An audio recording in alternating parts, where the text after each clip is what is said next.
Dabar pasiaiškinsime, kaip veikia inventoriaus mygtukas šeimyna. Na, aišku, kad čia turi būti brėžiamos funkcijos grafikų šeimos. Na, o šeima turi priklausyti nuo vieno ar kito parametro. Pas mane lentelėje ir koordinačių sistemoje yra funkcijos grafikas turintis du parametrus, parametrą A ir parametrą B. Tai yra kvadratinė funkcija ir aš noriu mokiniams parodyti, kaip vyksta postūmis X ašies atžvilgiu ir Y ašies atžvilgiu. Taigi, išsikviečiame šeimyną. Taip, ir dabar čia pirmiausiai, pirmame langelėje mes turime nurodyti, pagal kokį parametrą norime, kad būtų braižoma. Pas mus parametras A, dėl to čia ir palieku A.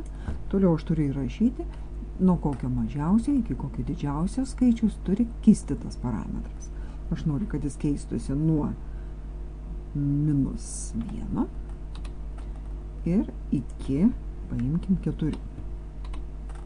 Kiek grafikų? 5, tegul būna 5.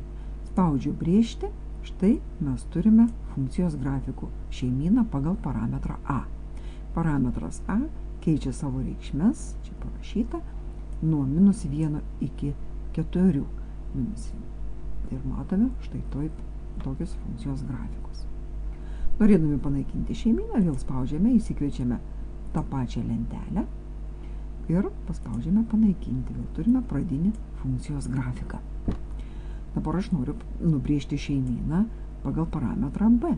Spausiu šeimyną, įsikviečiu šią lentelę, dabar nurodau, kad tai bus parametras B ir jo pokytis, imkime, kad jis keičiasi nuo -2. Nuo -2 iki, tegul bus 4, na ir aš parašysiu, kad tegul būna 6 funkcijos grafikai. Spaudžiu brėžti ir gavome kvadratinės funkcijos šeimą pagal parametrą B, kuri parodo, kaip vyksta funkcijos postūmis Y ašies atžvilgiu. Norėdami panaikinti, vėl spaustumėm šeimyną ir panaikinti.